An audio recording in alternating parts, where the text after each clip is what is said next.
You were talking earlier about how you made your own luck throughout your career, but how did you get the courage to do that?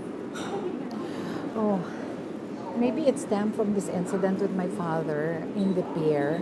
Because I grew up in the island of Oriental Mindoro, and during summer we would come over to Manila for vacation. And one time, and we're five girls and one boy, with no yayas, no maids, simple living. A very decent doctor for a father, a teacher, a housewife, mother for a mom, and. In one of the trips, on our way home, the stevedores just plunged into the boat to get the suitcases, and my father was parang in another corner of the boat, and we were like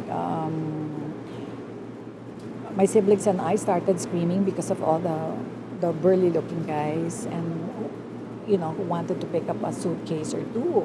And so I said, Dad, these guys, they're so rude and we're so scared here. Please come over, blah blah blah. And then my father from afar said, "Suntukin mo." I mean, and I really You hit the guy if he dares. I mean, if this guy's there do anything rude, suntukin mo.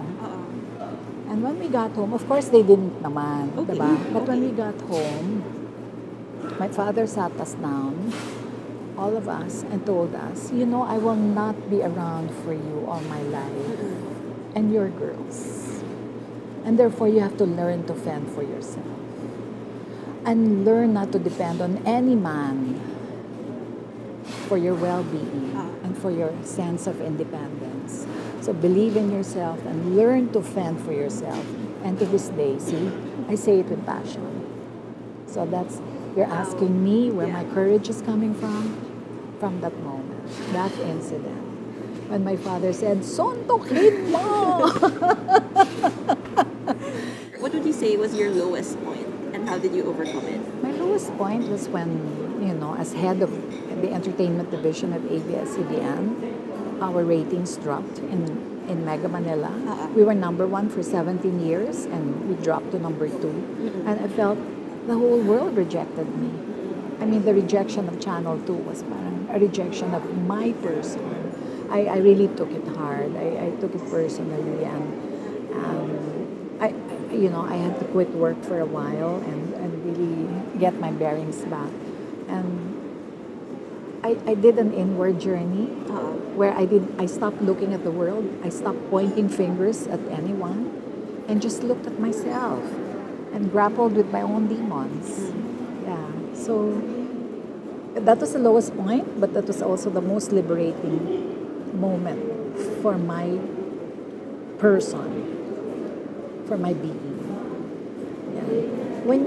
It's when you stop looking at others. It's when you say, yeah, this is me. And no matter how imperfect this person may be, you accept with grace even those little imperfections.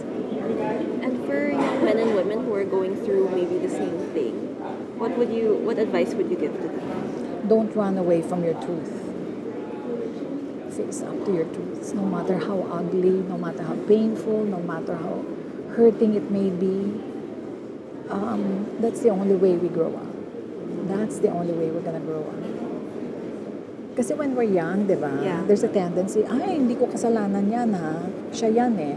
Ay, nako, that's not me. Eh, kasi naman, ang hirap ng sistema nyo. Ay, that's not me. Kasi naman, the equipment is lousy. But actually, it's all about us. We can live, we have even adjusting to what is imperfect, even adjusting to an imperfect situation is all about the lens that we